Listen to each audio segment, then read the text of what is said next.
What's up, legends? Benchmark Bets is back, and today we're diving into the Thursday night matchup between the Cats and the Crows. In this video, I'll be giving you my prediction on the winner, prediction on the game total, and of course, any player props that I'm liking for this one. So buckle up, I've done the homework. Let's hit these and stack these wins.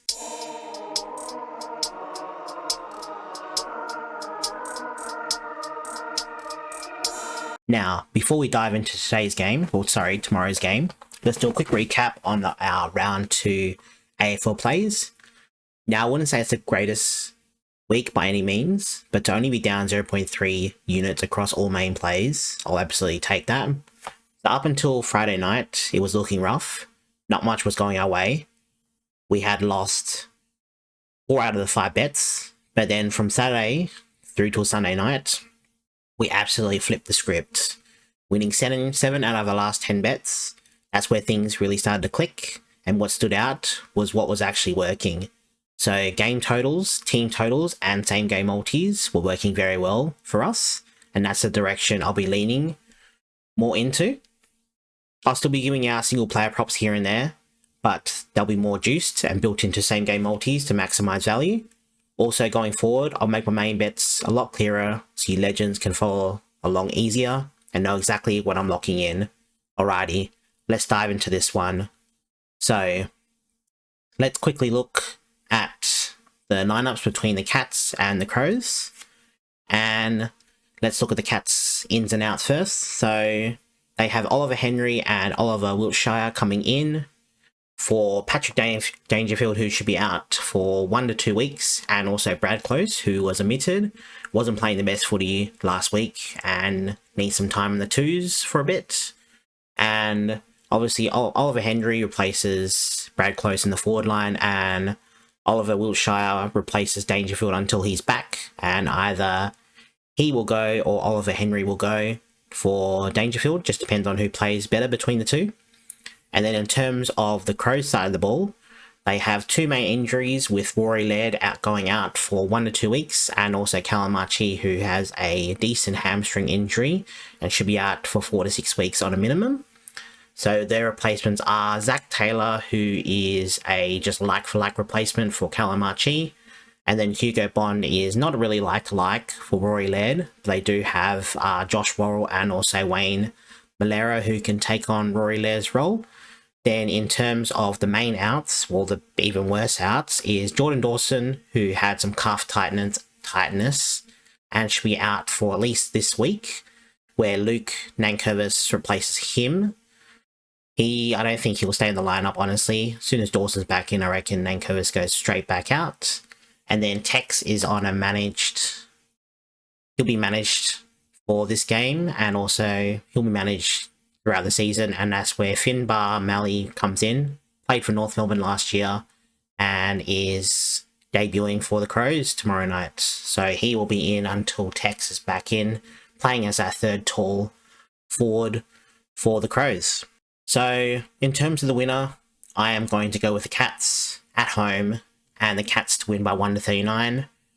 I don't say it's going to be an easy win for them. However, I just think with the composure of the Cats and them pretty much having a full team compared to the Crows, where they have a lot more young players and especially playing away, yeah, I can see the Cats easily winning this one. Could be a lot of rebounding 50s in this game, or rebounding defensive 50s and transition plays.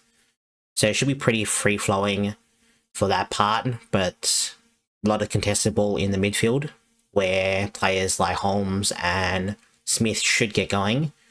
But don't underestimate the Crows, because they have a decent midfield as well. Even without Dawson, I still think players like Rankin and also Rochelle should play a lot more midfield this game and should be able to rack up those disposals and get those easy contested ball. Then, in terms of the total, they have a set at 167.5, and honestly, I think that's a bit low for this game. So I am leaning towards the over for this one.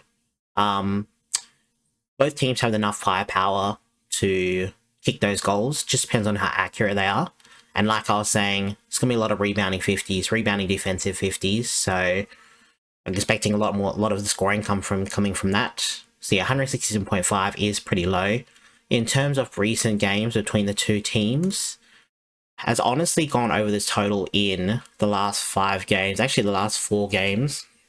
The 5th game was obviously 4 years ago, but the Crows only scored 55, but they're a way different team compared to then.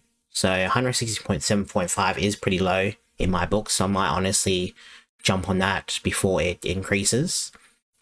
But there is another play that I'm liking, which is team totals. So I'm liking Adelaide's team total of 69.5 here. I think that is pretty low for them, especially in the last 4 out of 5 games. They've scored over this points line pretty easily. Like, I understand the Cats' defensive line is pretty good, but I just think that the Crows have enough firepower to do some damage. So Phil Thorpe and also what's his name? Can't think of it right now. Darcy Fogarty should be able to score some pretty decent goals. I expect Keys to also get involved with that and also rank him when he does play in the forward line in a spell. So yeah, I prefer the Adelaide Crows team total here of 69.5 over the main total, but honestly I might even play both. And then in terms of the win, Geelong 1-39 at $2.12 is pretty enticing as well. So I reckon I'll be jumping on all 3 of those, but at this stands, my main plays will definitely be Crows over 69.5, and also the team total being 167.5. Now, for my favourite part of the video, player props. So I'm going with 3 legs in this one. So the first leg will be Tanner Bruin for 19 plus disposals. So should definitely see heaps of ball here today, especially across halfback and rotating through the midfield. He racks up those cheap marks and kicks, links up pretty well, and just finds ways to grab those disposals. The matchup is elite. The Crows do give up the 3rd most amount of disposals to defensive ball users, and that's exactly what Bruin plays as. If you look at previous players who have versed the Crows this season that play a similar role, Bailey Dell grabbed 20 disposals, Josh Dacos grabbed 28, and also Dan Houston grabbed 32. And I can see Bruin in the category of Dale and Houston. So Bruin for 19 plus is looking very solid here for tomorrow night. Then for the second leg, I am going with Josh Worrell for 19 plus disposals. So his role has changed a bit this season. He is one of the main guys rebounding from defensive 50, and also he does play in the midfield, pretty much similar to what Tanner Bruin plays as. He loves that jump roll in defense. He gets those uncontested touches through defense, and also should also see a bit more responsibilities with kick-ins, since Laird is out for the next 2 weeks alongside Malera. So recent matchups for defenders against the Cats. 2 players that his money would be linked to is a Jordan Clark type of role, where he got 19 disposals in the first game of the round, and then also John Noble, who got 28. So I rate Worrell in the same category as those 2, and he should definitely get 19 plus tomorrow night. And then finally, the third and final leg, I am going with Brian Myers from Geelong for 19 plus disposals. So he is a mid-forward type player who rotates into the midfield once the ball has been thrown up. Very elite foot skills. They love the ball in his hands, and his kicking. I love his kicking style. It's just elite. It's so cool. With the matchup against the Crows, he does have a very good one. They do give up the most amount of disposals to mid-forwards. And in terms of recent players to verse the Crows who have a similar role, would be Joel Fraser, who got 24 disposals, and Matt Kennedy, who got 27. So Graham Myers from 19 plus is my third and final leg that I'm really liking. So with all those 3 legs, I'm going to take it on Tab. They have the promo of 1 less disposals and you win. So all those 3 are giving up a total of $1.85, which is going to be my third main play for this video. So that's it for today, legends.